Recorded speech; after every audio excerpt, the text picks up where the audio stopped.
baby? What up, baby? What up, baby? Cheers, cheers, toast the crime, toast the crime, the crime, the crime.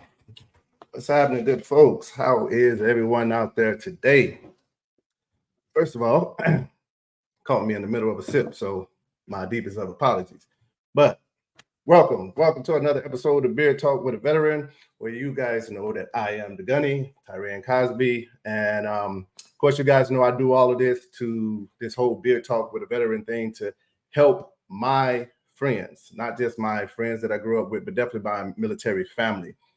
Beer Talk with a Veteran is start so that I can just get my community of Marines, whether you work with me, for me, around me, anything, just, I don't know, try to patch you guys into some of the information I have, some of the people I have, so on and so forth. So I wanted to do this episode. I wanted to do it for the longest. I'm hoping it's not a one-time thing. I hope it's a several part thing, if I can say that, simply because one, mental health, May, as we call it, May is Mental Health Awareness Month. And a lot of us know, us veterans, when we leave the military, even while when we first enter the military, we tend to start having mental changes. However we grew up, well, in the military, we're taught that we grew up wrong. However we was taught to walk, well, in the military, we're taught that we're walking wrong, we're talking wrong, we're eating wrong, everything. So it's like a whole delete of information that we have to do. That's some good and bad to that. The great to that is, well, that type of mentality that we have, it gets us through the military. It gets us through whatever the accomplishments that we need to accomplish. It gets us through that. But there's a big but to a lot of that, is because eventually we leave the military. And when we leave the military, you essentially don't want to be, let me make sure that everybody can hear me. Okay, they can hear me. All right, sorry, y'all. Yeah, but when we leave the military, we're not the same people that we were when we came in. We're totally different. The good, like I say, the good of that is while we was in, being that person is what got us through. But unfortunately, now when we get out of the military, we have a different mindset, and we kind of got to delete that and pick up on a new mentality, I guess, if I'm trying to say. So that mental change, it's a lot. I know it's a lot, guys. I know it. And I wanted to dedicate this time to just talk about it, not just your problems, but I kind of want you guys to be able to hear some of the stuff that I've went through. I know I can sit here and I can tell you guys stories about, different things I went through and how I got through it. But some of it, it'll kind of be like, yeah, sure, Gunny, whatever. The crazy thing is you don't get to talk to a lot of doctors on certain things. But I feel like tonight is a little different because you get to talk to a doctor, and not only is that doctor a doctor, well, she's also a wife, and she's my wife. So she can definitely tell you some real life stories of what you guys know me as the Gunny, Tyran, whatever you want to call me. But I'm just as human as you guys. I went through the emotions, I went through everything. So anyway, I'm rambling, but May is Mental Health Awareness Month, like I say. So I wanted to use this platform for the 6-7 people that definitely tune in on the regular. I wanted to do something for you guys. And a lot of you guys definitely have hit me up. And I see you in the comments, definitely there. It's Miranda. You don't know how I got it. Well, trust me, Miranda, I had to tell you the stories one day, man. But nevertheless, I do want to bring my wife on because I want her to be able to talk to you guys, because you guys have hit me up on some things and you had questions as to, maybe it was something with the alcohol side, maybe it was something with the drug side, maybe it was something with the family side, and you didn't want to go down that dark road. So you reached out to me and maybe someone else, I would imagine, to try to help you get through it. I can definitely say when I went through that, man, I was the same way. I would probably reach out to a few, but not many. And a lot of times I wanted to handle these things on my own. But Gunny just here to tell you that's not the right thing to do. So I'm going to bring my wife in, man. And I want her to be able to not just talk about mental health, but I don't know, man, if there's anybody out there got any questions or so, then you make sure that you ask her. But before I do bring her on, I do want to say, kind of give you guys a background of who this lady is. I met my wife way back in the day. I won't give too much because I know ladies don't like their dates to be tossed out, but I'll say back in the 90s. And, being the young man that I was, single man, everything. I was living the best life. And when I met her, like I had always heard the cliches of the love at first sight type of thing, but they say, man, I was too player to believe that, to be honest with you. So I didn't never really pay attention to it. But hey, man, when I met the lady, it was truly love at first sight. Why? Because well, you guys get to see as you get to hear and stuff, but heart is different. Um, yeah, heart is very different. You know, I guess I'll leave it at that. But my wife, um, when we got married pretty young. And she was in medical. Well, she had graduated college, getting ready to go to medical school. We were starting a family, so here she is, a young doctor, in the training, in the making, and pregnant, and in Tennessee of all places. Uh, so I think that there were a lot of things that we went through as a young couple. But I would definitely imagine there were things that she went through as being a young mom, a black mom, a new wife in Tennessee, so on and so forth. So I'm hoping that not only do we talk about our stuff, our challenges in mental health, but we also get to hear maybe some of her story. So without no further ado, I'm going to bring to the stage my wife of like 62 years, I think, but it's probably on the record about 20 some years, 27 years, but my wife, Deirdre Cosby. Dr. Deirdre Cosby, how are you? How are you? Hey, Gunny. Hey, everybody. I am great. Thank you. That's right. That's Thank right. you Call for me the finally Gunny. getting me up here. Hey, not a problem. Thank you for finally tuning in. So first of all, you know how I do, Doc. You got to touch your glass up. So first things first. All right. There you go. Got to have a drink. Now, with that being said, Miranda, I'm not going to play with you today right now. But with that being said, Hi, Miranda. yeah, Doc. I appreciate you coming on, honey. One of the reasons I wanted to bring you on was I get to talk to you all the time. And you get to see sides of me that if I don't think I'm going crazy, if I do think I'm going crazy, you get to see it and we get to talk about it. The crazy thing about it is a lot of veterans go through exactly what I go through, but they don't have that support system that I have within you. You know, not just being my wife, but also being an MD doctor trained in this particular field. So I guess I'll start my whole thing off with saying, one, what exactly is mental health in the professional terms? So mental health is just like health in any other physical arena that we're talking about. It's being free of illness, but for mental health, it's actually being well mentally, but that means that you're functional. So you're able to enjoy life. You're able to, get up out the bed. You're able to enjoy time with your kids. You're able to be functional at work, relationships, friendships, all of that. So not just being well, it's actually living your life to a point that you can enjoy it. Okay, and I dig that. And I know we have these discussions, but part of the discussions that I have with my wife is I tell her that the things that I guess by the book term is mental health and PTSD and so on and so forth. I'm like, well, us Marines especially, that's us every day. That's the terminology of us. So we're high end, we're high pace, we're high everything. So when we say mental health, and I know we argue about this, but when you say mental health and you say it's not well, I mean, like we're not hitting on all switches. Like, can you elaborate? So, I think like for you, if we were talking about earlier today in your example, when you were going through some stuff and, still high functioning, like there was one part of your life, I think you were in school at the time, where, you were getting great grades, you were doing everything at school, you were active, but, were there other parts of your life suffering? So it should be able to balance all of that. And doesn't mean you have to balance it well, but to be able to balance it to a point that you're functional across the board. So not just you, but a lot of people will do, if I'm depressed, so I'm going to go really hard in one field and, neglect everything else. And so I end up not enjoying the full picture of my life.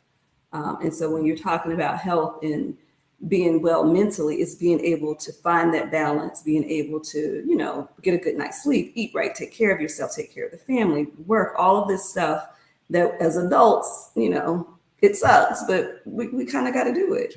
Wow. Okay. So would that be, in that example that you just used, would that be the same as, I think like a person where they say, hey, my luck is just bad and I just want to lay in the bed and I'm good.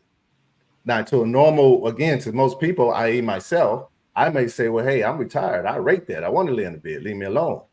But in a professional term, then that wouldn't be the same. That would have a title, I take it. Is that not correct?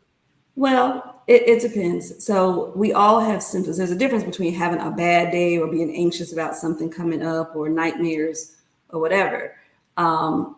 There's a difference. You can have those symptoms, but when it starts to become to the attention or should come to the attention of somebody, spouse, doctor, whoever, is when their functional impairment is there. If you look at what we use to diagnose, everything comes back to are you functionally impaired? And so if you are having symptoms, but you are hitting on all cylinders, and I know Miranda says you can't find balance, and that's true, for a lot of times, but it's really, are you able to kind of get a foot in somewhere so that you're getting something you enjoy out of all of it? And so if you can't do that, it's not just a bad day. We're talking about weeks, months on end where you just cannot get some. If it's, a week here that I'm enjoying the family, a week over here that I'm enjoying, work, or at least functional at work, that's when we start to worry about it. It is a time limit stuff for a lot of the diagnosis. Like you have to have symptoms for so many days, so many weeks, and then the impairment has to be there for that long. So you can have symptoms, but it doesn't mean that you're necessarily having issues or a diagnosis or anything that you need to seek treatment for. It might, come to your attention. Oh, you know what? I need to pay attention to not working out. That I haven't been working out or haven't been spending time with my kids or whatever it is. So it might heighten your suspicion. Hey, something's going on with me, but not necessarily to the point of a diagnosis. And I want to hit this right here because Dean actually hit it. And we talked about this morning. And Dean, thank you for putting that question up, man. Me and my wife was just talking about this exact thing. And I was telling her about us Marines, not just veterans, us Marines and everything. We're not taught to think like everybody else. We're kind of taught to, hey, man, we're Marines. We're the alpha here. So you suck it up. You get through it. We understand that you're hurting, but you suck it the hell up and you get through it. So with that type of mentality, honey, like how, Dr. Cosby, I should say, how, like what's the best advice to give a veteran like myself or even Dean who have that alpha male mentality, like to get the proper treatment or the proper help? So I think that's part of it, though. I think that alpha male, you're used to being a leader. You're used to, having this, like you said, suck it up. As you used to tell me, suck it up, buttercup. That's like, right. So That's it's, right. you're used to kind of being in that mentality. But part of taking care of yourself, part of that wellness is recognizing, hey, as a leader, I can't take care of anybody else if I'm not taking care of myself first. And so you have to be able to, even if it's, you don't show it. We have a lot of people who will, try to slip in, don't put this on my record, don't do this. Like, there are ways that they still want to get help, or, they may not go to a physician, or they may go to, a clergy or their primary care. They may go to somebody else, a friend, Right. Right. So it's ways to just kind of recognize, okay, you're not in this by yourself. And I think one of the good things about you doing this is you get to a support system, which is going to be important. Like you have people that have been where you are. You have people who are used to thinking, I have to be the alpha. I have to be used to this recruiting slogan, the pain is weakness leaving the body. Like I have to adopt that mentality. So if you're working with other people or talking to other people who have that same mentality, that's your support right there. It's, it's hard to kind of delve into, let me try to balance all this out. Let me do all this and put on a brave face and not show anybody that I'm suffering. We feel like we have to do that. But at the end of the day, that's going to come back and bite you in your butt. And that's definitely facts. And I'm glad you mentioned that because, again, I always tell my Marines, if you're not feeling right, you got to go get help. And I would say this: the one time I got introduced to, I guess you could say, the depression and PTSD. This was prior to me getting out. We had a Marine first sergeant that we had in, and we all looked up to him as man. He's the top dog at the time, and he was battling PTSD and depression, and again, to us, he was fully functional. But one day he did a little school circle around us, and he kind of started talking to us about PTSD and how he thought he was stronger than it. And so for me, I started waking up and kind of seeing that. But I don't know. I just want to toss that part out there. I think, and I think a lot of people will realize mental health stuff like mental illness, depression, anxiety, it's very common. My clinic is busy. I am always at work. This is fact. It's busy and it's full of people who think, I need to pull myself up by my bootstraps. I don't, this doesn't happen to me. I'm just going to pray about it, that type of thing. And, prayer works, pulling yourself up, all of that, pushing yourself works to a certain point. Anybody can get mental illness. Anybody, I've had patients that are physicians, I've had lawyers, I've had pastors, military people. Like it does not discriminate at all. So anybody can definitely become susceptible to anything. And I think that's part of where we get stuck because it shows a vulnerability. Nobody wants to think that that can be me, but it absolutely can. And you don't want to be that person that's laying in the bed, like too late to realize, oh, this was coming on. And, I just thought I could pull myself up and I never asked for help with it. And I guess, and that leads me to my next, because that's my question. Why, to you as a doctor and who has seen veterans, why is it so hard for I would say this, which one is it harder to receive the diagnosis of that? Is it your regular patients or is it the military side, the veterans? Veterans are definitely hard. It's kind of a mix of both. It really depends on what the diagnosis is. It depends on what that person has going on in their life. Like people who've achieved a lot more, it is a harder diagnosis to receive. People who are, have been in professional spaces, people who've been in leadership positions, they ain't trying to hear that. But by the same token, I have patients that are young men. It's hard to receive that. I have, certain groups, minority groups that are just like, no, that we don't do that. Like I'm Black, we don't get depressed. Right. Like, and so it comes out in other ways, even though they don't admit it, there's still stuff that we're looking for. We're thinking that you may have this diagnosis, that even though you're not saying it, not to say your doctors don't believe you, but we are taught to read between the lines too.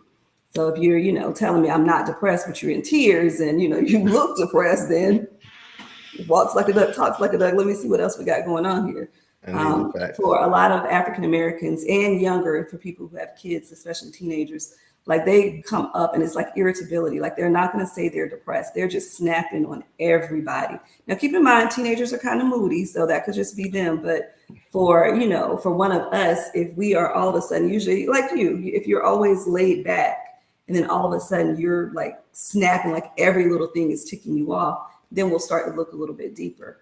For Asian Americans, Latinx, a lot of their stuff shows up somatic. So it'll be a lot of body complaints. Sometimes that happens with African Americans too, but it's just, I don't feel well. And you're going to a lot of doctors and literally they find nothing wrong. You're like, oh, they don't know what they're talking about. Well, they kind of do. It's just something is happening, but it's coming from your brain. And so that's why physically they're not finding anything. Yeah. Okay. Now with that, because I guess that's the thing. So when we say PTSD, post-traumatic stress, I always say PTS. No, it's no D. I am definitely no disorder, and I don't need the D. Got my own. But depression, is that the same thing? Is PTSD and depression the same thing? No. Okay. And if not, can we elaborate on the two? Like what is the difference in the two? Okay. So you can have what looks like depressive symptoms as part of the PTSD or PTS complex. But part of that, and they're alluding to it talking about it in the chat, but your trauma is for veterans, we tend to think, oh, it has to be combat. And, I know there's some stuff around the VA and the way they'll qualify things. But if you're looking at combat, but it also can be, I was in a car accident, right. Or anything. We would classify trauma as anything that you feared for your life or limb. Like if you thought you could lose your life or limb, or that a close loved one that would happen to them. By definition, that would qualify as a trauma. Now, where I was a little disappointed in the powers that be is because all the stuff that happened in 2020, a lot of African Americans and minorities were triggered by a lot of the social unrest, and they said we couldn't use that. So it can't be something you saw on TV. It has to be something that actually happened to you or a loved one. So the trauma is there, and then there's re-experiencing through some form. So you'll either have nightmares, which I'm sure you can talk about, sir. So the Well, night, you would have to talk about them. I was asleep. you re-experience it either through nightmares or what we call intrusive thoughts. You're just sitting there minding your business, and you might see something or hear something, smell something, and it takes you right back to where you were with that trauma. Or actual seeing it, like you can be wide awake and you will visually see this trauma. Right. And so it's the trauma, the re-experiencing, and then there's like a hypervigilance where you are on guard. Right. You're just always on edge. You're just waiting. It's that fight or flight in times 100, just ready. So the hypervigilance, and then some type of avoidant behavior. You will go out of your way to avoid whatever that trigger is, anything that reminds you about that trauma. And it doesn't have to be, as big as, I got in a car accident on Fulton Industrial, so I don't go to Fulton Industrial. It literally can be, I'm not going to think about this. You can make an intentional plan to avoid thinking about that, and we will count that as avoidant. And then there are some mood stuff in there, depending on where you are in the process. Some people dissociate, which means like things will seem unreal to you. Either you're not real or the environment around you doesn't seem real. So some dissociation really happens most of the time early after a trauma, but it can happen later as well. So you have to have that to get the diagnosis of PTSD. So with what you all go through in the military, even if you're not in a combat zone, which is, what frustrates me sometimes about the way things are calculated and diagnosed in certain settings. Even if it wasn't you, if you had a friend that was over there, you were worried about them, and something happened to them, or, they were seriously injured, that still affected you. Right. And so even though, certain entities may not recognize that, if you were in treatment, they would absolutely recognize that. Right. So that's PTSD. Depression, you only need 2 weeks, which is what I think a lot of people get floored by that. It's you being sad, irritable, or not enjoying what you would normally enjoy for just 2 weeks. It's only a 2-week diagnosis. If you go through 2 weeks straight where you're in the bed and you're not doing anything, we're going to start looking at you sideways. So you have to have one of those 3 that I mentioned, and then it's issues with sleep. It's issues with your appetite, your energy, your concentration. And as we all know, particularly with the veteran population, what gets us up in arms is suicide, which can be associated with both, unfortunately. Yeah, and that's one of the definitely one of the main topics I want to hit, because I want a lot of veterans to hopefully hear your voice, not just mine, but hear your voice about certain things. Because as we know, Marines, anyway, we always say that we lose 22 veterans a day from suicide. And a lot of it is, I always feel suicide is the permanent solution to a temporary problem. Mm-hmm. And I understand that sometimes, when we're in that mindset, we can't quite control that. But these are one of the reasons that I definitely, wanted you on deck to clear some things up. So I won't beat you up too much on that. We understand, I think a lot of veterans, we understand PTSD and everything. I always say we come in and we get it. We're already coming into the military with our own family and whatever type of trauma and toxic crap that we may have. And now we come into the military where instantly you're being yelled at for no matter what's going on. So that like you're getting it right at boot camp. And then once you get out, you're put into certain situations, whether it's a swim crawl off a ship or whether it's jumping out of a plane, whether it's constant. So I always say we start learning to live with it, but as you say, it's kind of like we're masking it. We're just constantly putting Band-Aids over Band-Aids over Band-Aids, and eventually they got to come off. Well, I think when you're still active duty, it's easy to mask it because everybody's going through it. Everybody's having to deal with the same symptoms, and it kind of, I've heard you and your friends talk. Sometimes it becomes like a joke, but that humor is a very healthy defense mechanism. So hearing people joke about it, but knowing it's a serious topic, right? Depression, PTSD, any of it. So let me ask you this. Not to cut you off, but let me ask you this. Let's use an example there. Okay, do you have an example of me and my friend? Just, I don't know, of a particular one or so. You all are always joking about something that, like, literally the other day you were talking about bombs and stuff when you were in Afghanistan. Like, I just went to sleep. I'm like, what? Okay. And okay. So and I guess that's what I'm trying to say. I'm trying to pull out because that's exactly what I'm talking about. Where, yes, in like one of the things I've done, I ran from a missile. I always tell you that, like, I ran from a missile. So we laugh and we talk and we joke about it. We laugh and we talk and we joke about it and everything. But that's how cuckoo crazy we are. We learn to adjust with that. So when we were talking, and that's why I was saying a lot of Marines, we'll take the diagnosis, but we don't take the diagnosis. Yeah. Because it's like, yeah, we're fully high functioning at this. So well, and like I challenged you this morning, you know, you're functioning. Are you functioning in all cylinders where you need to function? Like it is for anybody, whether you have a mental health issue or not, it's hard to find that balance. And so even if you're functional, would you be functioning better if you were not depressed or not having PTSD symptoms? I know, you know, if I don't sleep, the next day, my mood's off, my concentration's off, and I got to go take care of patients. So, right. you know, it really is, yes, I'm functioning, but how well am I functioning? And, you know, when I get home, I'm not going to cook. Don't look at me, don't talk to me. Like, so, yeah, so now not only get work suffer, but now home is going to suffer. Yes, so. I will be the first to tell everyone out there, yes, do not mess with her when she comes through the door. It's going to be a problem. So, yeah, I agree with that. That's probably some mental stuff we need to talk about. You got a dog, Dr. Cosby? My husband has quite a few. Yeah. All right. So here's a good question here. It's can you share some insights on the importance of mental health for veterans and why it's crucial for them to, well, I think we already talked about why it's important, but why they should prioritize, why they shouldn't go, I'm gonna be straight. You know what I'm saying? I got this. Because what is there any type of health risks that we take by ignoring our mental health? Oh, absolutely. And that's a long list, honestly. So one of the great things, maybe not so great for people that are forced to come see me, but one of the things about seeing a psychiatrist is we are looking for, is there a medical cause? Is there something going on here? And a lot of times their comorbid things will go together. So just from depression and PTSD, that chronic stress, you are, from a physical standpoint, you know, at risk for what we call like inflammatory diseases. There are even some cancers, like pancreatic cancer is highly associated with being depressed. Diabetes is highly associated with being depressed. High blood pressure, depression, all day long. So anytime you're under chronic stress, you are at risk physically for more illnesses.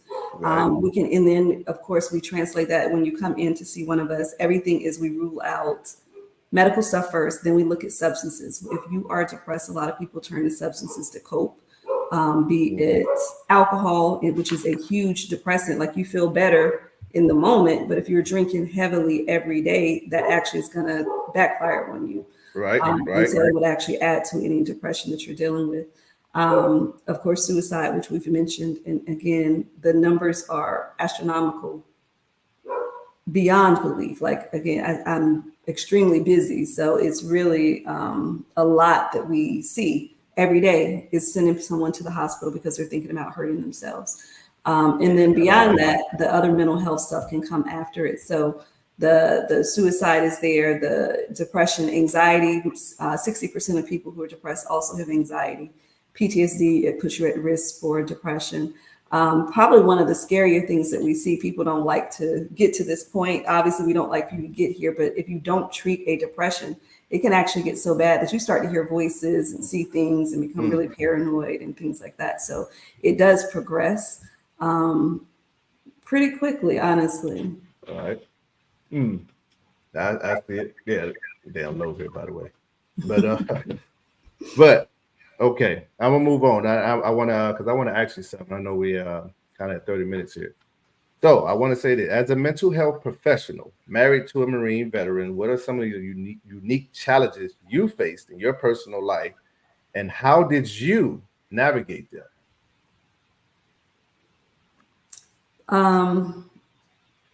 Where do I start?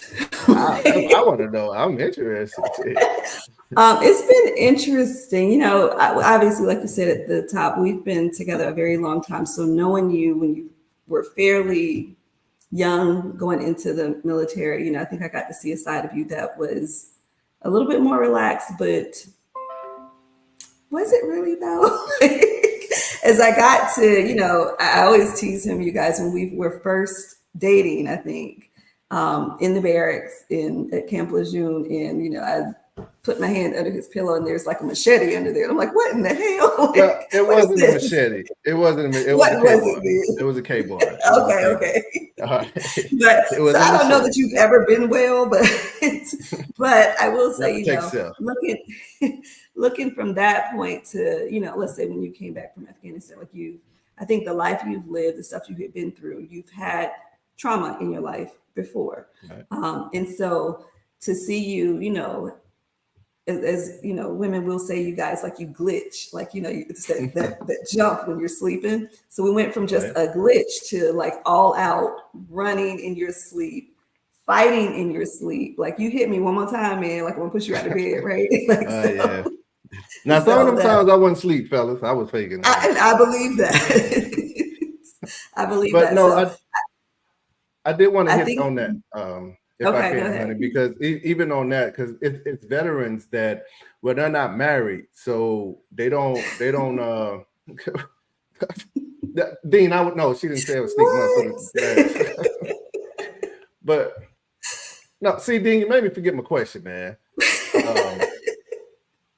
For the ones that's not married. So for the ones that's not married and stuff, and that maybe they're, I don't know, like how can they spot some of this? Because they wouldn't have someone telling them that they're kicking in their sleep and they're having nightmares or so. What would be some of the honestly things? probably only come up, like they're going to notice the quality of their sleep is off. So you're going to notice you're not sleeping through the night. Even if you chances are you're going to remember that you had a nightmare. You may not remember what it was. And so, but something will be disrupted with the quality of your sleep.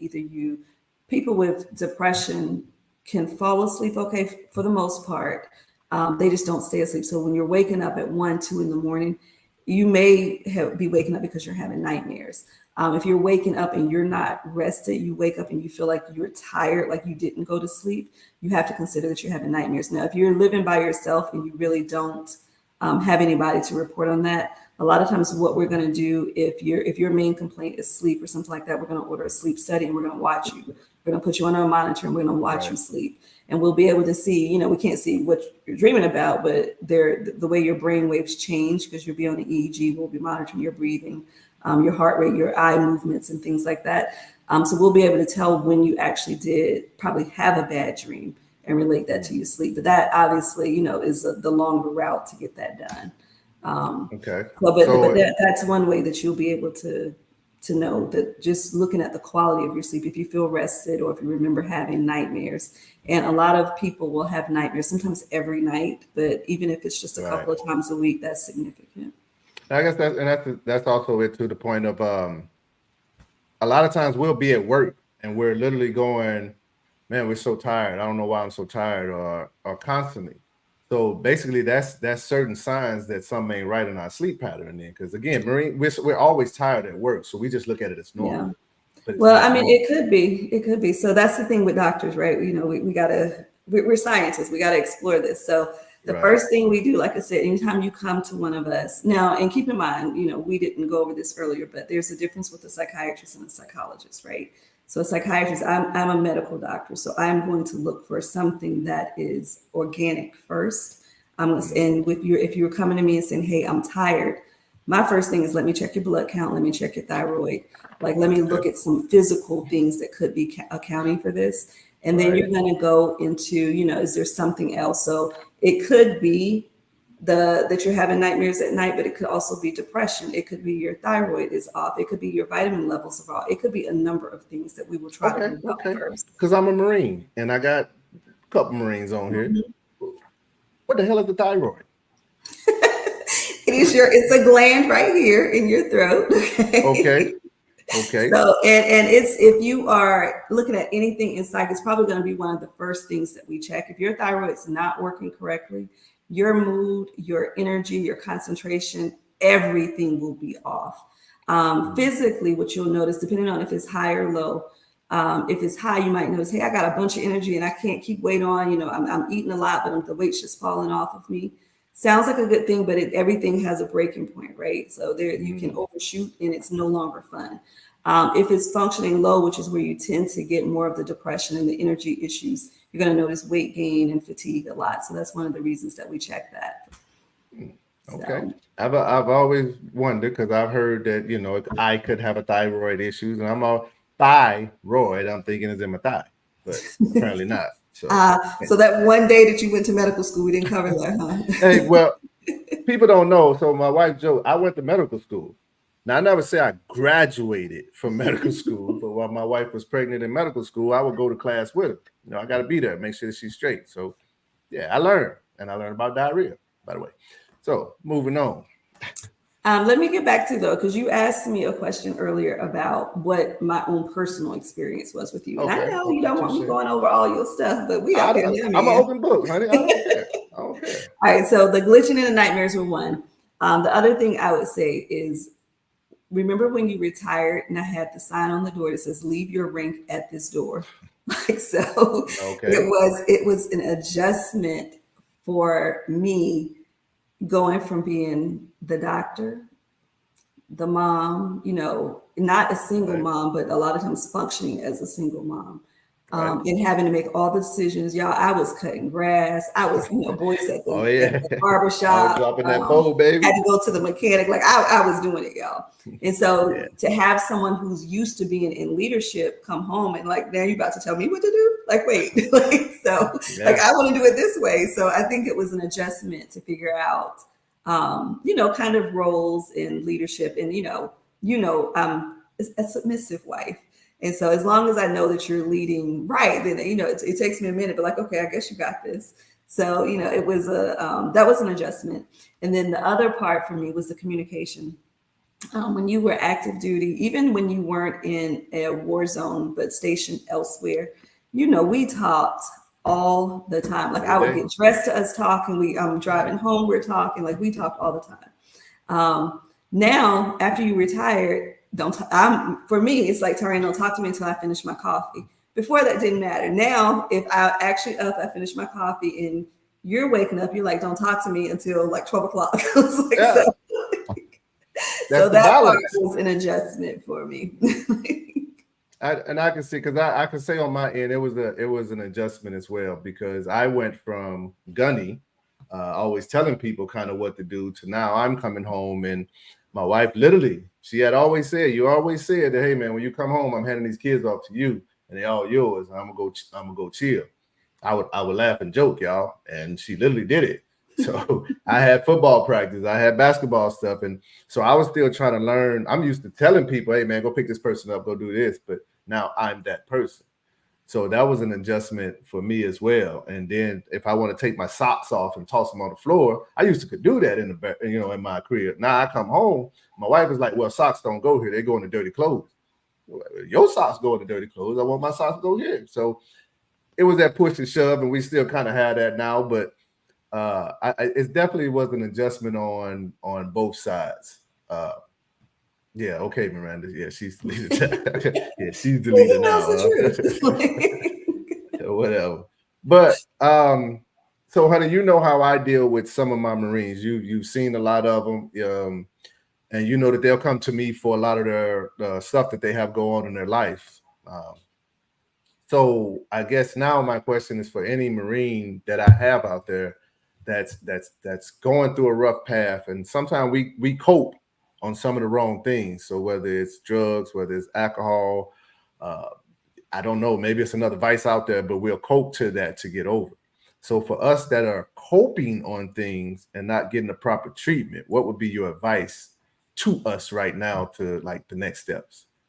So I think part of it is figuring out what's the delay in getting the treatment. Like, is it an acknowledgement issue? Because it is, like we alluded to earlier, it's difficult for people who are alphas and used to being the man, or in a leadership position to step back and be like, hey, I need help. Like, you're not used to being that person. So figuring out what's stopping you from getting treatment, I think, will be huge.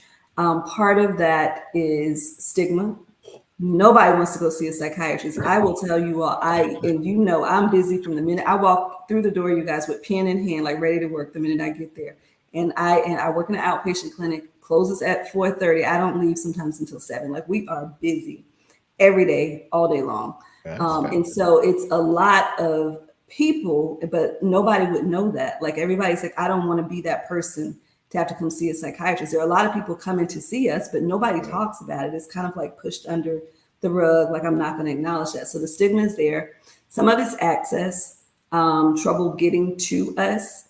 There's a shortage of psychiatrists, part of why I'm so busy. And there's just no easy way. And, you know, I don't work in the VA system anymore. I used to work in the VA system when I was in training, and it's not an easy system to navigate by any means. I train other physicians. I see patients half the time, and I train other physicians the other half. And so the physicians I train are still working at the VA, and just hearing that system, you know, it's not easy to navigate. And so when you're depressed, you're not like, that's one more obstacle. It's just one more, like, I don't, you know, I got to call them, I got to call them back, and I got to wait for this appointment. I will say that once you are in the VA system, it runs so much smoother. I know you all have complaints about the VA, but it is probably one of the better run systems out there, you know, as far as resources that are available. So I think the stigma, the vulnerability, not wanting to admit that you may need help, and then just being able to get to us would be huge. And so just trying to figure out what's stopping you from getting help, and then taking those first steps, I think, will be important. So for a lot of people, if you can't get to a psychiatrist, you can see any doc. All docs are trained, like our basic training is the same. It is, you know, we do 4 undergrad, we do 4 years of medical school, we do the exact same training.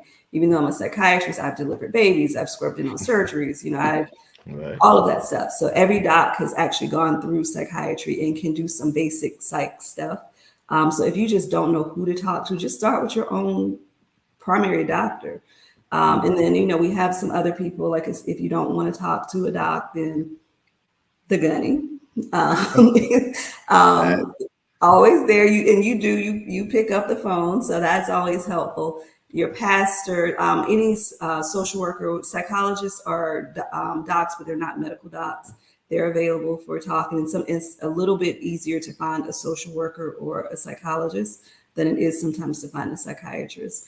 So it's a lot of steps to go through. It's a lot of hoops, but it's stuff that can be done to kind of get you to that point. Yeah, I would say, as I think Dean hit it, he said, no complaints as a patient. I will say the VA, they does have a hard rap. They have a very hard rap and everything about the stuff they go through. Now, I will say this, some of the people that are there, I'll be the first to tell you guys, yeah, I agree with y'all, man. They butt heads all day. They butt heads all day. They don't treat us with the respect that we feel we deserve, so on and so forth. But I will say, nevertheless, the VA is the system that's there that we should use. So don't let that, you know, one turd or that one person, whatever, deter you away from getting the proper help that you need, man. Utilize the VA. You got your rating, you earn that rating, get your ass to the VA, man. So that's just my plug on the VA. So. And Dean has a good point here about the way it works right now, the systems are going through your primary care. And then if the referrals needed for the mental health clinic, so that will work. And I think that's probably the best way to do it, because primary care will go ahead and start your workup for the psychiatrist. And they can actually start treatment. Usually in medicine, anywhere, any part of medicine, we'll do to standard of care that we're comfortable with, and then the appropriate things to refer you out to that specialty. But primary care is kind of the gatekeeper across the board. So they'll do the workup, start the workup at least, and then they'll, you know, start treatment if they're comfortable with that. And if not, you know, they make sure that you get on. The other thing with the VA, you know, unfortunately, they've been under a lot of scrutiny. Things have happened, even at our Atlanta VA, you know, you've heard me talk about, in probably just the last month, at least 2 significant incidents there that, you know, patients were harmed. And so it really is not the easiest system, honestly, as we've been talking about. But once you're in, I think they take very good care of you just because of the type of scrutiny that they've been under. One of the things my docs complain about all the time is because, you know, I work at a county hospital. You can come in and tell me, yes, I'm suicidal. And, you know, I'm going to talk to you. I'm going to figure out, okay, are you going to do this today? Like, so, but at the VA, they have a short fuse. If you mention the word suicide, you're in that hospital, you're admitted, no questions asked. They're going to err on the side of caution, whereas some other clinics may not have that luxury. And then the VA, quite honestly, I've been very impressed that they can get pretty much any medication they're trying to get for you, where the rest of us, we may not be able to afford to get you the medicine we want to get you, you may not be able to afford. So sometimes you end up taking second options and stuff. But the VA really does take good care of you. They do also have outreach teams. So if you just, like, I can't do it, I cannot go in there, and you're refusing, or, you're back and forth in the hospital or a psych ward, or, you're always, unfortunately, some people get incarcerated. If you're one of the person not coping and needing those types of services, they do have outreach teams that will come to you. So they take care of you. It's just hard to kind of navigate the system sometimes. I dig that. Is there for here in Georgia anyway, for any of the veterans that's here local in Georgia, is there I think we got like the suicide crisis. Is there any type of, I don't know, what would you recommend them if it's just nobody to talk to, nobody anywhere? Where the hell am I going first? Nobody's picking up right now. So I would encourage anybody I talk to write down these numbers. If you know or suspect that you're having an illness, go ahead and look up these numbers, plug them into your phone immediately. You may not need them right now, but hopefully down the road, if you need them, you won't have to go scrambling and looking for them. In Georgia, we do have, it's called the Behavioral Access Mobile Crisis Line. So if you don't know where to go, you call that line. I think I sent you the link to the contact number, but if not, I'll send it back to you. Yeah. But that line, if you are just looking for services, they will find you a provider, a psychiatrist, or someone to go to. But they also have that mobile crisis team that if they are listening to you and they're thinking, oh, you're about to do something, they're going to be at your house real soon. Now that, scares some people. They're like, I don't want nobody at my house. But, but if they're only coming if they think that you are a danger to yourself or someone else. And so then if you're not in Georgia, that 988 is the National Suicide Hotline. And so that one's a good place to start. A lot of these numbers, like they'll have a crisis line. They will also have a support line. So if you call and you're not in crisis, you just need someone to talk to, they can transfer you. It's either called a support line or like a warm line. Just someone that can help talk you down at that moment. If you cannot find that, quite honestly, you can probably call any of your local hospitals and just ask to speak to an advice nurse, and she will talk to you. All right. That goes, and again, because Marines, we bullheaded. And again, we're gonna say we don't want the help, but hey man, listen to me. I'm pushing 50 now. So I can tell you I've learned a lot of things. That mentality where we was taught to suck it up and go through, hey man, cut that crap out. All right. I'm be the first to tell you now, you got in the military. One, you can't get in the military. It's the military for a reason. We come in, we get PTSD, so on and so forth. So I just say, don't be ashamed about some stuff that you had the balls to get. And to the women, maybe not balls, but I don't know. This is 2000, so things are different. But nevertheless, the point is, you could do like you earned it. All right, you come along. The PTSD, trauma, all of this, it comes with the military. I hate to say it that way, but it just does. So don't be ashamed to use these lines, man. Text them. Shit, hey, how y'all doing tonight? Just text them. If you're not feeling right. So that's my plug on that. I think we got about 10 minutes, so I'm not going. There's a question in the chat. It says, "What if someone is not in their right state of mind, aren't aware they're having an episode? Can someone step in and act as an emergency POA?" Yes. So if you're worried about someone, I would try to get them. Now it gets a little bit tricky because in order for a psychiatrist to actually just start treatment, if it's not an emergency, we do need that person's consent. So if that person's not, now if they're in danger, we can override all of that. And, that's not something we like to do lightly, but we can essentially take away their civil rights and put them in the hospital against their will. And unfortunately, we do that quite a bit, which is why people don't like coming to see us. But you go in, doors locked, you can't come back out until we say you can. Now there's some limits on, how long we can hold you and stuff like that. But if it's an emergency, just get them to any emergency room and they can take it from there. They may not be able to keep that person at the hospital you took them to. It has to be an emergency receiving facility for psych. And so that means they have psychiatric beds that are like locked units and things like that. So they may not be able to do that. And so it does take two providers, Dean. So if you are going in through the emergency room, they will do the initial form. And then depending on the state you're in, usually it's 24 hours later, another doc can come behind and sign for that person to stay in. If they need, and again, how long we can hold them just based on the doctor's word. I say doctor, but it can be any licensed social worker, any licensed psychologist, any licensed physician. It does not have to be a psychiatrist to do this. But it does usually carry more weight if it's coming from a psychiatrist. And depending on the first form will give us permission to hold you 24 hours in the state of Georgia. Second form will get 3 days to hold you. So the second doc can sign you in for that length of time.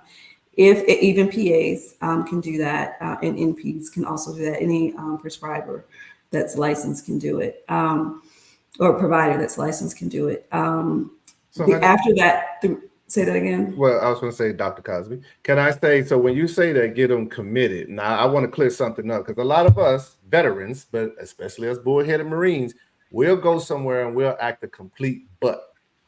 Now, you just stated somewhere a doctor can have that butt committed for a certain amount of times. So I guess what I'm saying is because a lot of times people go do stuff to rate to be committed, and then they'll scream they know their rights and they don't know their rights. So can you elaborate on if something like, I don't know, like what could get us committed? Like I know if we say, hey, I'm gonna go do this, you as a doctor can say, oh, you know what, I think he's a danger, let's lock his butt up. So there are very strict stipulations around what we can lock you up for, because like I said, we're taking away your civil rights. We don't take that lightly. Like that could backfire on us if we're wrong, right? So you have to have a mental illness, and it can't be that you have a history of something. You have to actively be showing symptoms right there.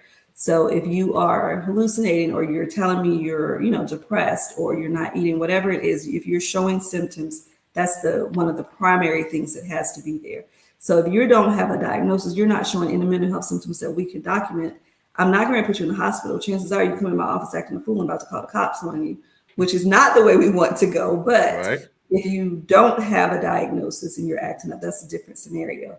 If you're having symptoms, that's the first part. The second part is you have to be an imminent danger to yourself or someone else. And in the state of Georgia, imminent means 48 hours. So within the last 2 days, you either did something, or I think you're about to do something in the next 2 days to yourself or someone else that you're going to hurt, saying you're going to hurt them. So imminent danger, or you cannot take care of yourself. So we have patients that are so depressed that, they stop eating. If they're, just things like that, where they literally are just not functioning, like to the extreme limits, then we can put them in the hospital against their will for that. Or, a number of other scenarios where you cannot take care of yourself. It's not that you're refusing, you literally cannot do it. And so we will step in and take over in that case. If you get through the two forms of the doctors holding you, or, providers holding you against your will, at that point, they will ask you to sign yourself in. If they're trusting you with it, they'll ask you to sign. So maybe you've gotten there, you're calmer. They'll ask you to sign yourself in. If we're worried about it, so let's say that I have someone that probably would sign themselves in, but I know they're just doing it so they can sign themselves out. I'm probably not going to give you that option. At that point, we go to the judge, and the judge gives us permission to keep holding you against your will. A lot of times the judges are not held to those same standards that we are. I have all this stuff to prove that you're mentally ill, that you're a danger, or you can't take care of yourself. A judge will hear your story. So a lot of times we go to court. The judges actually come to the hospital. We go to court with you. And, the judge may very well be on the fence about, do they need to be here? But we'll just let the patient start talking. And once the judge starts hearing like issues for concern, I've seen them actually give people at the state hospital up to like 6 months. So, and that's just based on mental health stuff. Like if they were really psychotic or, acting out, we use the state hospital. So we get some pretty bad stuff, but yeah, they'll hold them there. Now, if it's not an emergency, that's a little bit harder to prove. So if someone doesn't recognize that they're in an episode, but it's not an emergency, like they're not an imminent danger, that gets a little bit more tricky. And the easiest way to navigate that is to actually go ahead and go to court, like petition a probation court for guardianship of that patient, because that way you can make decisions for that person. And there's documents that you would have to submit to court. Unfortunately, that can be a little bit expensive. but it's the only way that we can step in if it's not an emergency. So I know family members get very frustrated with the rules and things like that, but patients do, even mental health patients, they do have autonomy. They can make decisions. It's only when there's a danger that we can actually override those decisions. I dig it. So is that, and then any of that is, Gwen here has a question. Great information. No, do these laws vary state to state or just across the board? They will. So a lot of it, the general principle will be the same across the board. Like there's the same rules as far as what we can hold you for. The things that will vary by state a lot of times is how long we can hold you. Like I said, in the state of Georgia, I can probably get 3 days just based off of that second signature. I think in Florida, they get like 2 weeks based off of that second signature. So it really does depend on where you are, how long they will hold them. But the general principles about being an emergency versus non-emergency will still apply regardless of where you are.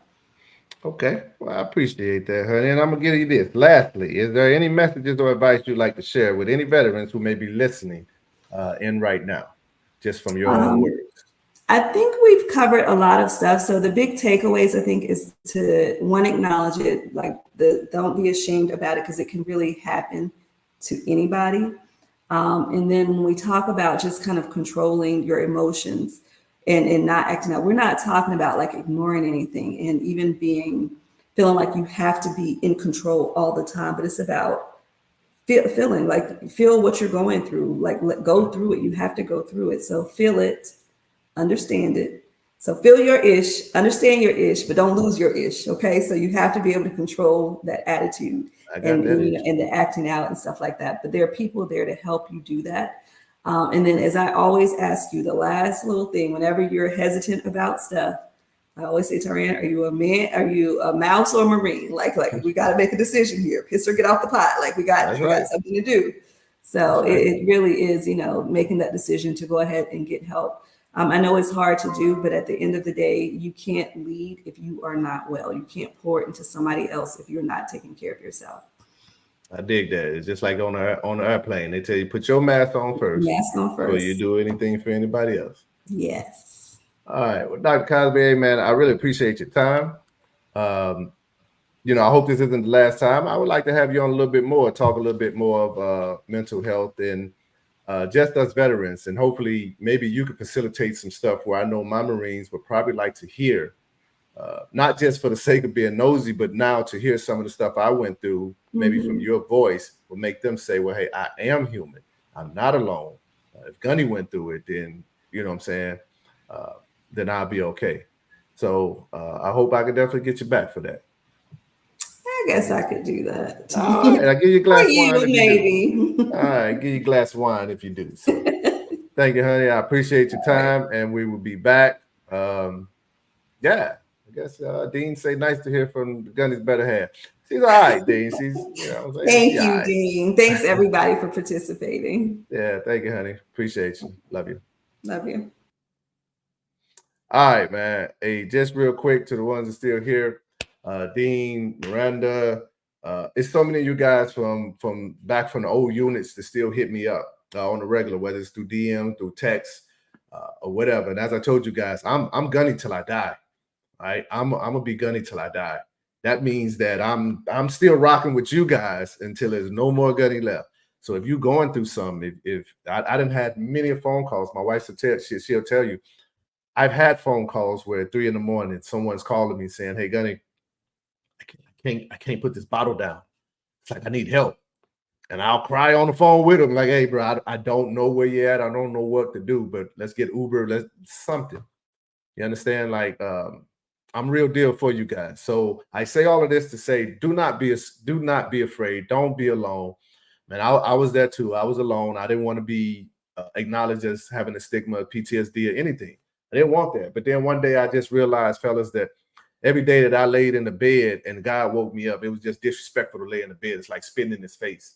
Like he took the time to wake me up and I'm gonna lay in the bed and feel miserable about it. So it was a kind of a change for me and I was able to get myself up. But I do understand that internal battle. I do, man. We went through some stuff, y'all. It's a reason people didn't want to be Marines. It's a goddamn reason people didn't want to be Marines. And we took that challenge on. So I already tell you, we was cuckoo coming in.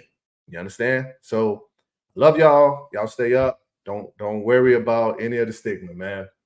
As Kanye say, we'll make this crap our superpower. But what I don't want to do is get a phone call and say, I got to bury one of you guys because you didn't get the proper help. No, man, don't do me like that. Right? I did too much for you. So if all I'm asking is get the proper help, pick up that phone, text whoever, text me if you got to. But hey, man, do not leave me hanging and make a stupid decision on a temporary problem. All right. Don't make a permanent decision on a temporary problem. So with that being said, man, y'all know I love you. You know how I do. I plan on going live at least once a week with some other stuff. You guys hit me up on this trading and investing thing. I know crap still love each and every one of my Marines, and I'm gonna die. I'm loving you guys. So with that being said, Simplify. I will see y'all. I will definitely post out. Just make sure you subscribe. Sometime, man, I don't know when I'm going live, y'all. I'm retired. I just chill. But when something hit me, I want to get this information to y'all, I will. So at least get the notification what's popping. I got some big stuff coming for entrepreneurs, for veterans.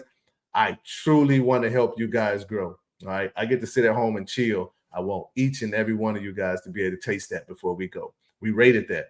Just from signing that blank check with our name, we rate that. All right. Love y'all, man.